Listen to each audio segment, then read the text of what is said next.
All right. We all sit here. 3, 2, 1, live. How you doing, friends? Today, we're going to talk about other YouTubers that are in this space that have been here for quite some time. I've been in this space about as long as any of them, actually probably longer than most. Perhaps not focused on crypto, talking about trading, life, other things, since I think I started my channel, my first channel, in 2008, maybe? Something like that. My very, very first video that I put up was actually a video that was professionally done by Apple Computer, where they did a special on me. I was actually part of the Think Different campaign, and I had that up there. And unfortunately, I don't have a copy of that video. The only place I had a copy of it was on YouTube. And then since then, I had produced, I don't know, 1,100 videos, maybe a little bit more over the course of several years. Up until May of last year, when somebody stole my identity and took down my channel and all of that content. Over 1,000 videos, really high quality content, gone forever.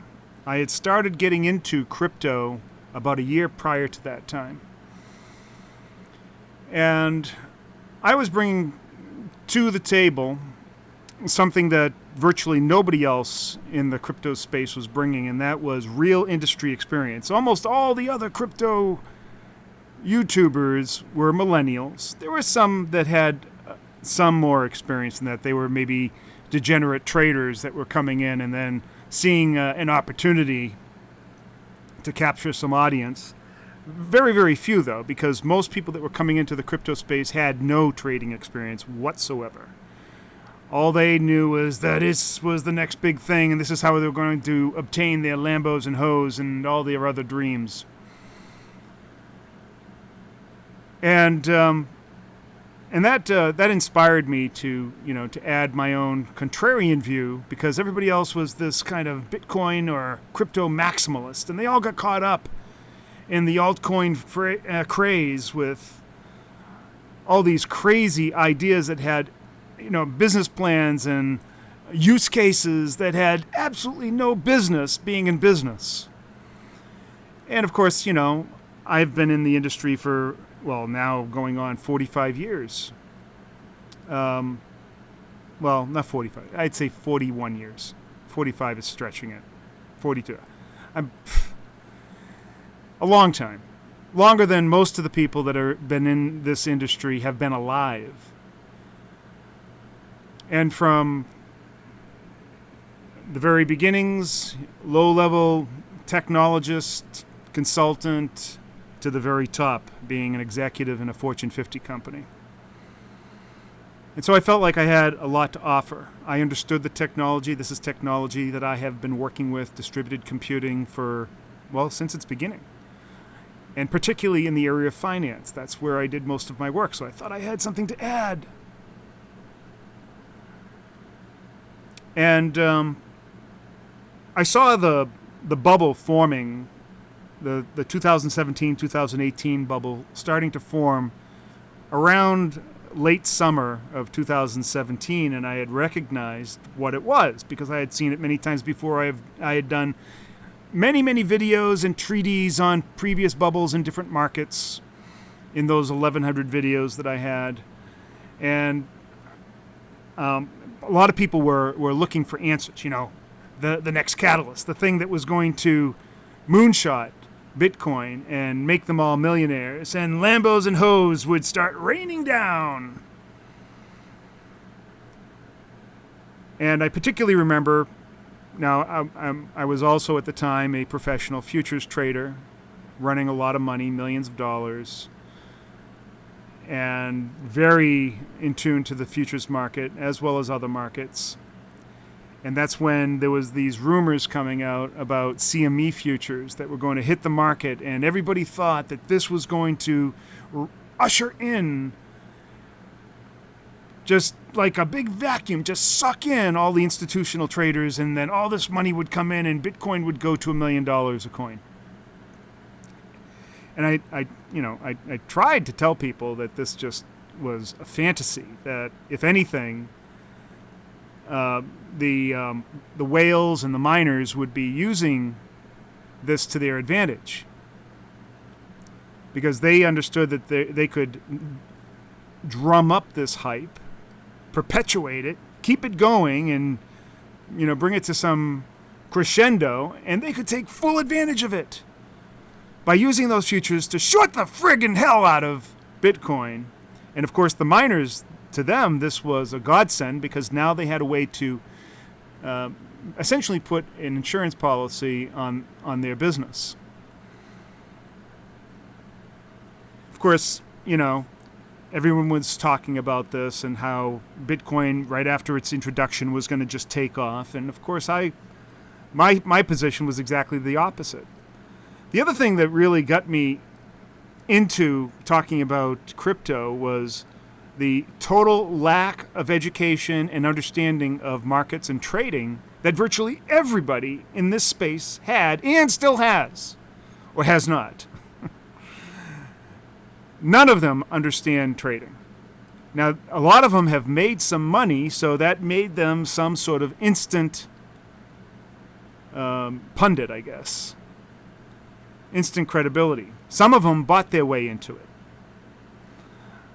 Others, because of the sheer fact that they spoke the same language as all the other majority of millennials that were interested in it, because they were millennials themselves, they garnered a lot of attention and were able to capitalize on that. And because they were early on, were able to, because they were shilling, a lot of them were shilling these various altcoins and everything, left and right, and they were able to build up big audiences.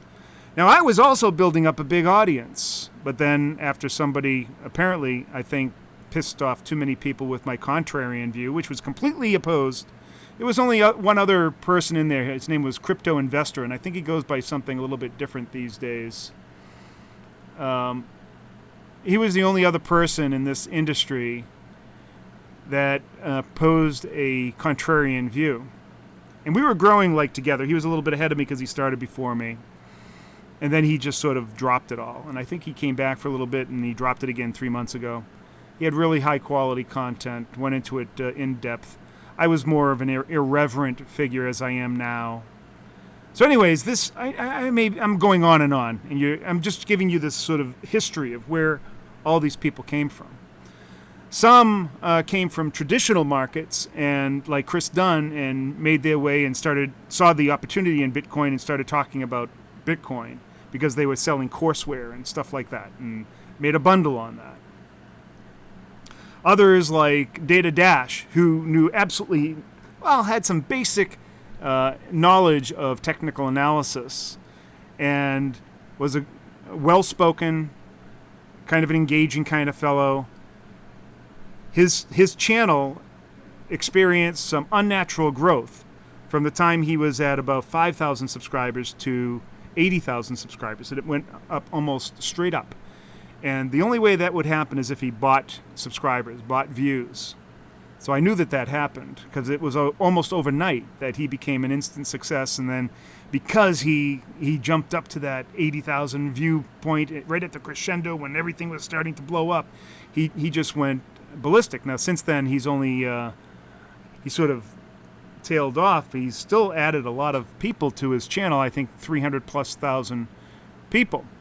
And, of course, he's on all the punditry gala around the world. Knows absolutely nothing about trading, yet held in very high esteem. And there have been a lot of people like that in this space that really know nothing about trading. I can think of like Crypto Zero, nothing.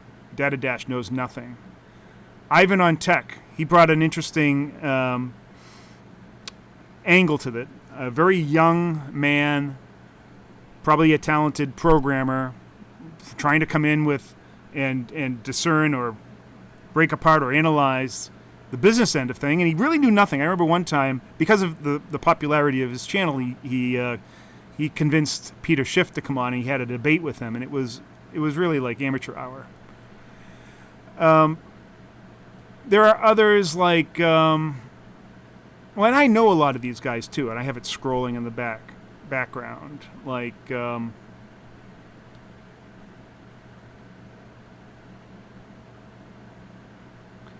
let's see, Crypto Spark. Crypto Spark used to be one of the Traders in the Wilderness, or the Dudes in the Wilderness show that I had a long time ago, and he was on there. Of course, prior to crypto, he was the silver, not the Silver Spark. What was he called? But anyways, he was doing stuff on silver, which was another sort of cultish area. And then he decided to jump on to the crypto. And basically, most of these guys, all they did really was read news. They didn't give any really in-depth commentary on the industry because they knew nothing about the industry. They knew nothing about business. Like box mining, for instance. Again, a young guy knew a lot about mining, and he was technical and all that. But that was his thing. Amir Rozek, I do not understand. He is another guy that came from traditional markets and then into crypto. I've never seen a call that he's ever gotten right. I don't understand how he commands such a large audience and notoriety. And none of these guys, I've never seen. You get the chart guys, sort of a long-haired, freakish kind of guy. He talks a good game with technical analysis, but let me tell you something. Technical analysis is bunk without any fundamental analysis behind it. And to think that you can trade technicals on Bitcoin or crypto is insane.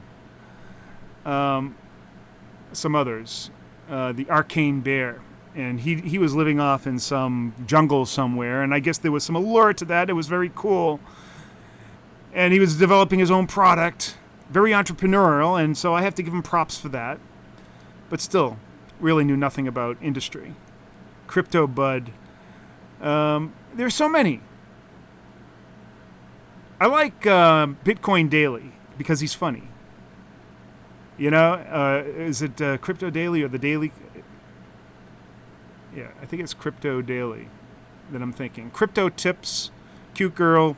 Again, reading news, also providing tips, and I think that was okay, well researched. She obviously had a team behind her. Not very dynamic. Ivan on Tech, yeah, I spoke of him. I could go on and on. I mean, there's been so many of these guys, and none of them have any real. Here's the deal. None of them understand markets because they've never been involved in the markets. Virtually none of them have any industry experience. The one person that I can say that is sort of a dichotomy to that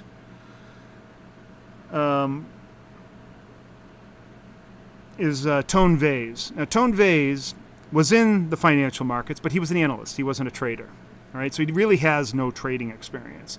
But as a business analyst, he was actually quite good, and he brought a lot of people on that brought in some of a Bitcoin maximalist, made up a technical indicator based on a scam indicator called TD sequential, and did it wrong, and then claimed that it was somehow better. And I've actually debated him before. Didn't use volume because he thought volume was inconsequential, when volume really is all you have to trade from. You don't even need price to trade. As a matter of fact, traditional traders, that's how they work. They traded using order flow, volume, supply and demand.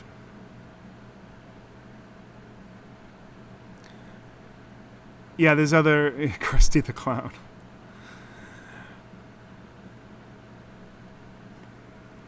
B-Rock says, maybe someday crypto will rule the world, but it will have to accommodate some form of taxation to allow government funding. Will any cryptocurrency or platform deliver on the idea of taxation? No, they're all avoiding the idea of taxation. As a matter of fact, recently the IRS has come out and said that they're going to snag everybody that has had over $20,000 worth of transactions going all the way back to 2013 to 2017. They weren't even talking about 2018. Of course, they will handle that as well. So there are a lot of people that went through that era that made a lot of money, then lost a lot of money, that are going to owe a shitload of taxes, and now they have nothing to pay those taxes with because they made it prior to the bubble burst. So they're going to get tagged for that. And then after that, if they held on to it, if they didn't sell, they lost all of that. And so they're going to owe the taxes on the gains that they made. And they're in deep trouble.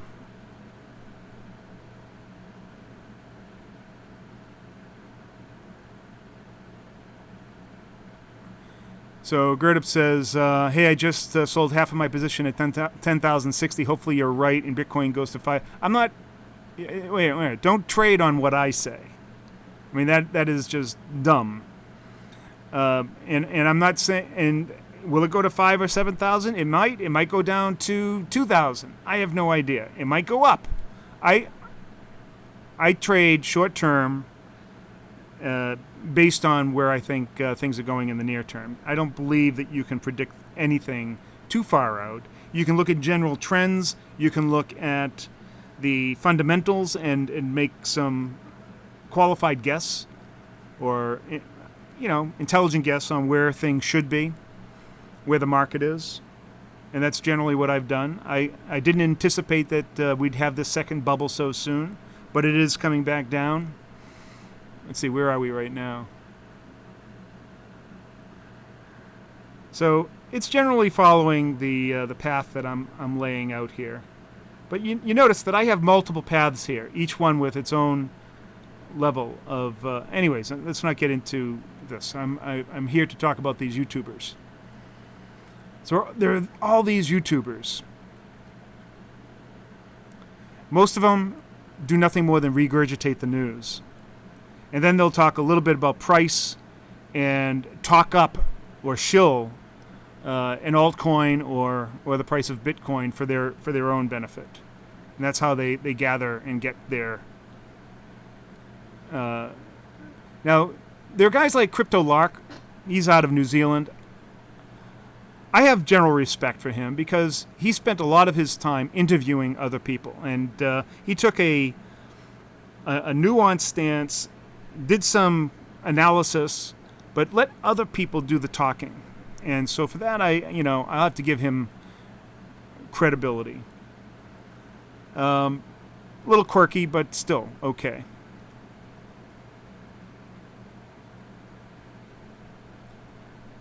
But Crush the Street, Amir Rozic, Chris Dunn. Chris Dunn is a credible trader, but really his thing is selling courseware. And you can say the same thing. Well, anyways. I haven't heard from the Arcane Bear for a long time, so I'm not sure exactly where he is in all this. Crypto Bud. Now, they're not including in here guys like Andreas Antonopoulos,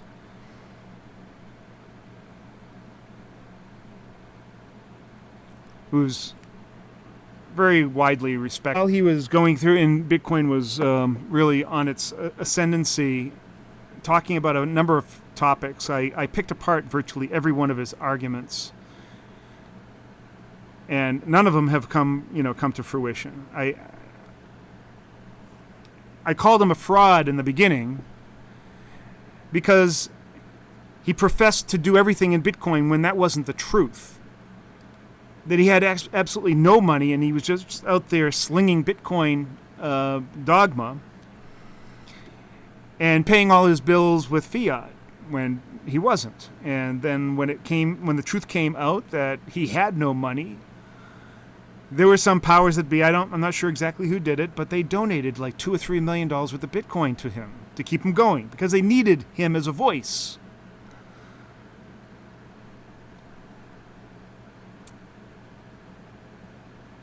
You need to debate with some of these YouTubers. I don't think so. I think that I can do just fine all by myself. I would rather have it that way. I've already tried debating. I debated Tone Vase. I've debated other people in the past. I really while I don't mind a collaborative conversation on things, I would rather my work stand on its own and my channel be what it is, and that's it. You know, I have a certain style. This is the way I want to keep it, and that's it. Michael Goldman says, I'll never forget late 2017. You're not lying, Ernie. The Ivan on Tech and other Hopium YouTubers kept pumping. You were the only contrarian I came across while stoned. I dumped at the top. Thank you. You're welcome. At that time, I had a client who had about $36 million in crypto. They started with $6 million. And I tried like hell to get him to sell.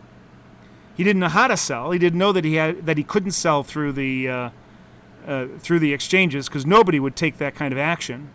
That he had to do it on the over-the-counter market or the private market. And I hooked him up. And eventually he was able to actually sell enough of it to make back his initial, but he lost all that money. He lost all those gains. He lost $30 million because he wouldn't listen to me. He was also hyped up on the hopium. Crown has a live Deribit account you can track, which is profitable long term. Most people, a lot of them are profitable long term. They made it in the beginning. You know, they got lucky. I would like to see them do it again. How about starting now and building up an account?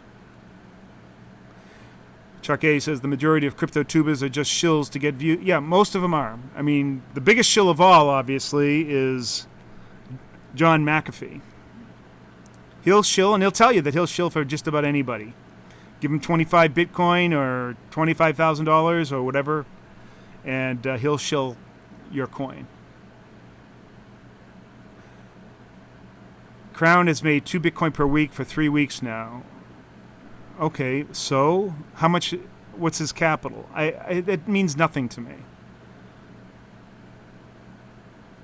Yeah, which he says. And you don't even know that he's making 2 Bitcoin per week for 3 weeks now. You don't even know that. There's no sounder financial advice than a crypto tuber offering advice in their 2002 Civic. Yeah, Alex, I don't believe anything that you say. Anything. Trust me, you have zero credibility with me right now. But I'll check out Crown, and I'll be able to debunk everything that he's doing, I guarantee it.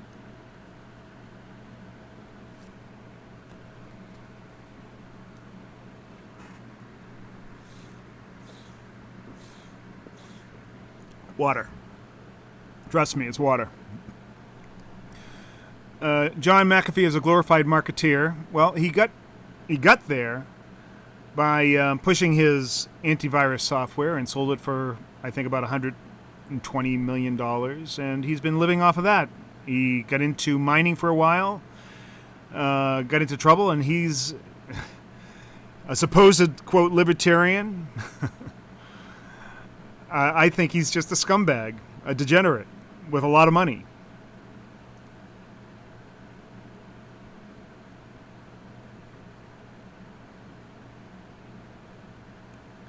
He has an actual public Deribit account. What part of that don't you understand? I don't care.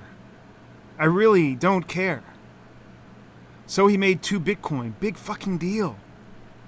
It means nothing to me. There are some people out there that can trade. That's fine. What does that mean to you? Why don't you go listen to him? I don't want you here, Alex. Because you're a fraud. Your views on the world are ass backwards, and you're nothing but a troll on this station. And I've had so many trolls, and I just tell them, get the fuck out of here. After a while, I'll just say, fuck off. I'll just delete you from the account. Crown. I really don't care. I really don't care if there's one guy out there making some money. I don't. Not one bit. There's bound to be a few guys out there making a little bit of money.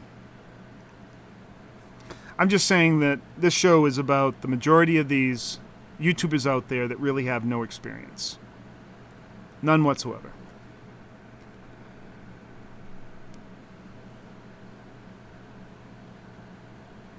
So, let me tell you that Tim Sykes was also the top trader on Covesta for years. Total scam artist. Total. Yet he had a verified account. Total scam artist. If you think somebody can be on one of these verified accounts and then that automatically gives them credibility, it doesn't.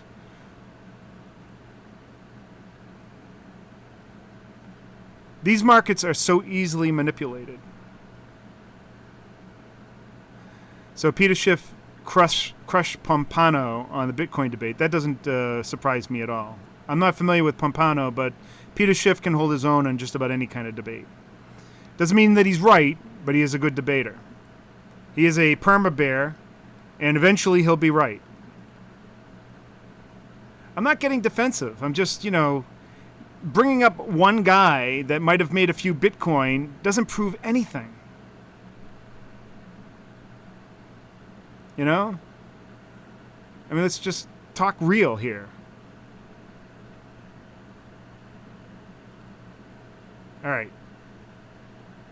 So what I'm going to do here is I'm going to just type in Bitcoin. Let's see what comes up. We'll filter it for the past 24 hours today.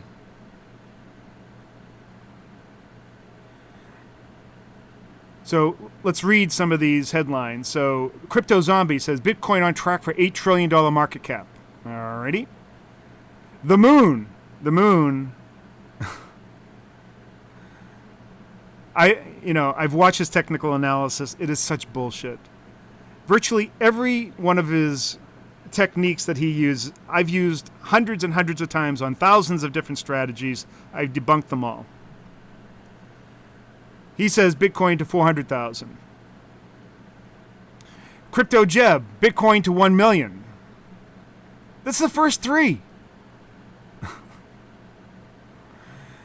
Data Dash, Bitcoin set to skyrocket. That was 4 hours ago. The Fed cut rates for the first time in 10 years. What does that have to do with anything? There is zero correlation between the Fed and Bitcoin or the regular markets and Bitcoin. There's no correlation with Bitcoin with anything. It is its own deal. There is a bunch of whales out there that are totally manipulating the price.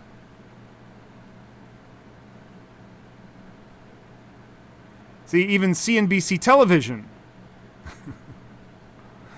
Well, they have Digital's Novogratz on there. Bitcoin will beat out other cryptocurrencies to become digital gold.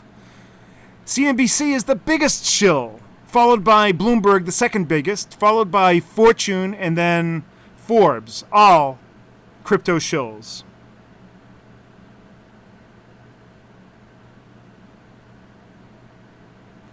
Well, here's one person with a contrarian view.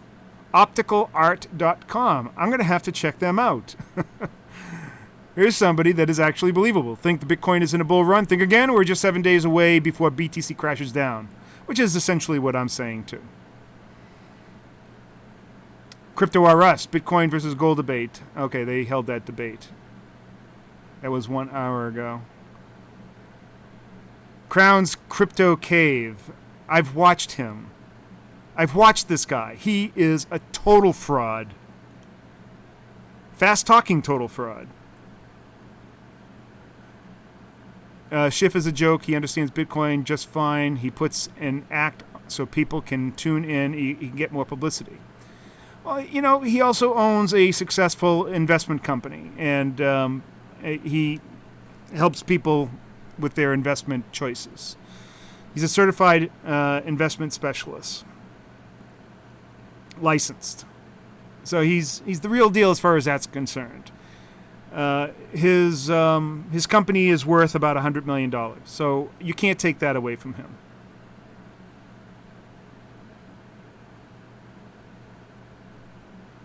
Tell us about Gold 2020. I know nothing about Gold 2020.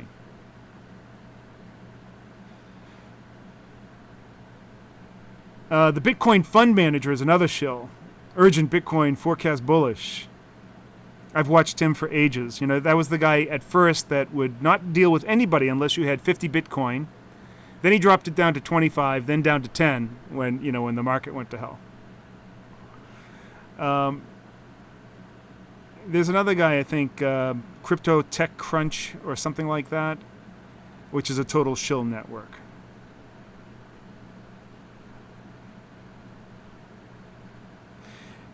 Bitcoin will be a buy when 95% of crypto tubers disappear along with 99% of shitcoins. That's pretty much right on. Chico Crypto. I've seen him.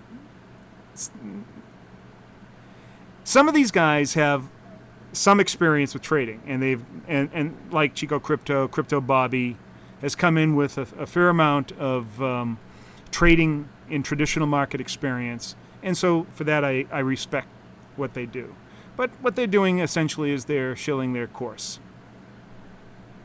And there's nothing wrong with that. Trust me, there's really nothing wrong with that. If people are making money, great. Bitcoin FUD manager, yes.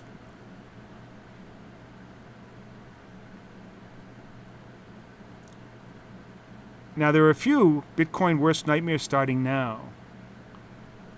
Crypto Crew University. So there's another contrarian. So we're starting to find more and more contrarians in this market. Now, that's kind of interesting. Crypto Daily, he's just funny, and he's fun to watch.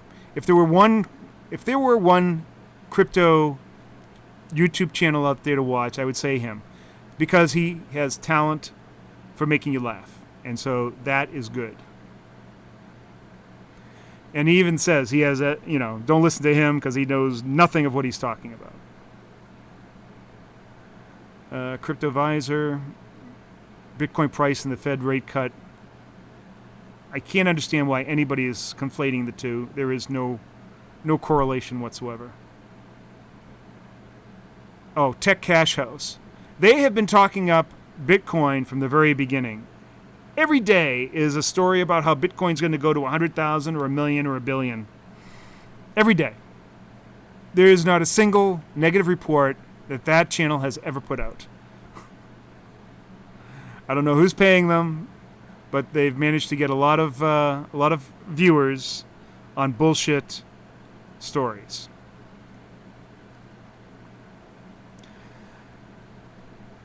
All right. So now I'm seeing a lot of this, the Fed interest rate cut somehow coming into this deal.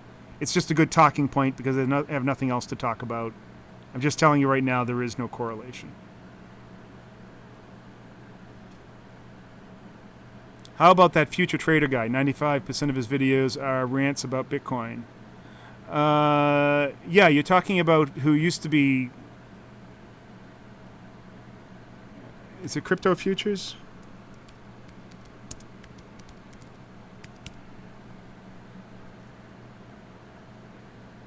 I don't remember his name.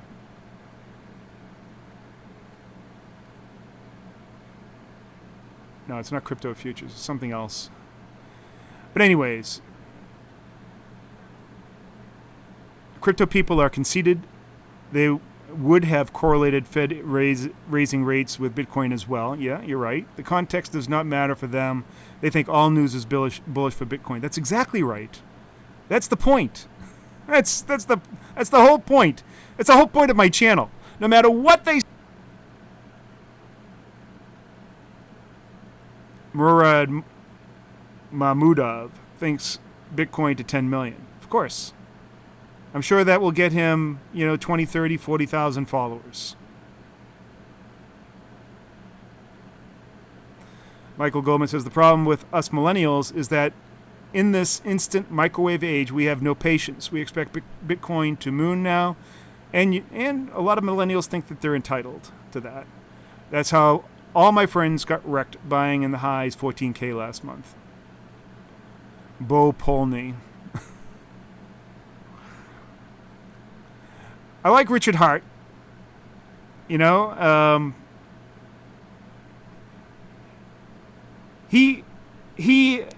this is Richard Hart, when it comes to Bitcoin analysis. On the other hand, you have to look at his background too. He is an email scammer from way back. He's smart and he's entertaining to watch.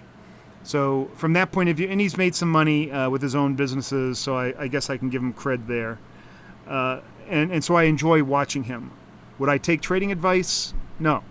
But I think that his channel is worth watching, Richard Hart. So there's two. You have Richard Hart, well, three. I like Crypto Lark for what he does. I like Bitcoin Daily.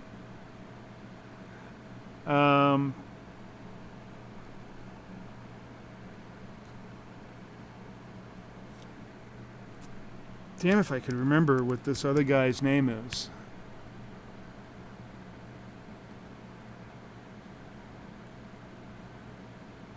History.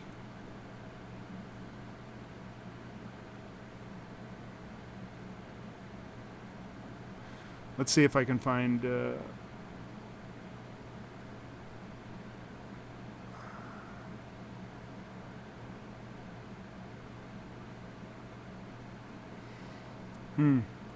I went to his channel a little while ago.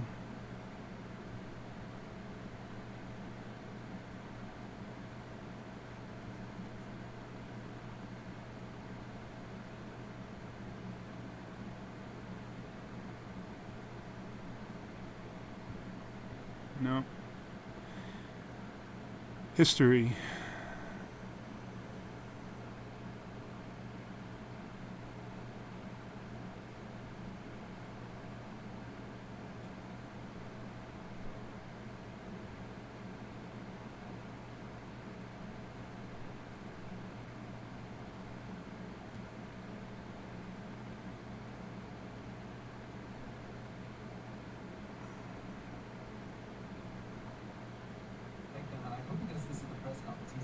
So, cannot find him. So anyways, that's my lineup. That's who I think is worth watching. French Speedduck, long-term millennials will use Bitcoin as goal, 200K by 2030. Doable, right? No, I doubt it. Ernie, you watch all these YouTubers. Yeah. I have watched a fair amount of them. I watched them in the beginning when I was first starting out. When I was first with or looking at Bitcoin, nobody existed back in 2009, 2010. It wasn't until about 2015. I have some Bitcoin somewhere from 2012 that somebody paid me. Don't know where it is. It would be worth a lot of money right now. Lost it in some, I don't know where it went. If you haven't watched the Richard Hart meltdown on Ivan and Tech, yeah, I think I saw that. I think I've seen that, yep. But I enjoy, he's entertaining. So most of these guys, I'm looking for entertainment value. I am not looking at them for any kind of insight. I have all the insight that I need. I mean, I can learn from other people. I can be apprised of things that I don't know. But for the most part, I've had too much time in this industry, worked at it at all levels of that industry, both from the business end and the technical end and the financial end, that I think I have a pretty good handle. I'm my own analyst. I do like listening to some other people, but not too many. I can recognize which ones are just total frauds. Mitch Ray is good. I think he's a bit bullish. A bit too much bullish on the bullish side. Like, anyways. Yes, Richard Hart does have his own scam coin called Hex, and he's basing it on some fluid dynamic principle or something stupid. All eyes. Ernie, I just turned in now. Sorry for being late. What's your take on where this internet dollar will go after the month's close yesterday? You have to look at yesterday's video for that, but essentially, I'll just bring it up again. And we'll close out with that. All right. So the last couple of days we've seen some uptick. I do think that if we get above this level, the highest we'll see is about 10.5, and then it should start coming down. I thought at first that it would turn around. That was my my prediction, but I didn't think it would go much higher than 9.5. But it has shot up there. You can probably see that if I bring it right over here. So now we're following along this red line path, and I think that we may get up as high as 10.5, where I think we will then turn around and go down to 8.7. And then come up a little bit again, and then down. Eventually, we are going down to 8,000. That is my... how long it will take to get there, I don't know. What will happen after that, I don't know. I suspect that we will continue to move down. Again, we should have lower highs along the way, as I've said all along. The first dead cat bounce, the second dead cat bounce, each one getting smaller and smaller as we go.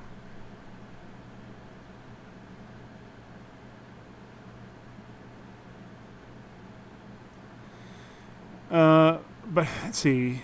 After 2 years in the space, you're the only one I'm still watching. Thanks for your time. Thank you. Really appreciate that. All right.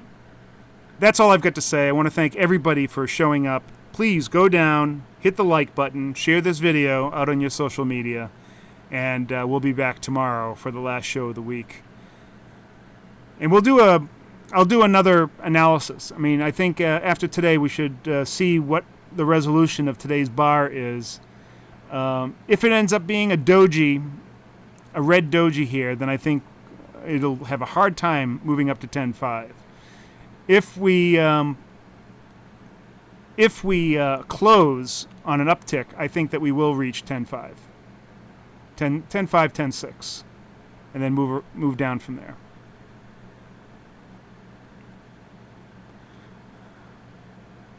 On TradingView, I am at Junto Coin, JUNTOCOIN, Junto Coin. But I haven't really published anything on there for a while. If you go back and you look at what I have published, you'll see why a lot of people have been following me. All right. Thank you all very much. Got to go now. Got lots of work to do. I have to start creating a bunch of content for the partnership we have with an introducing broker, third largest futures broker in the country. They have now deemed our company as one of their approved third-party advisories. And so now we need to start creating some content. We're going to be creating some webinars, which I'll tell you about when those happen, probably in September. And but for now, need to create a content plan. Thank you very much. We'll see you next time. Take care, guys and gals.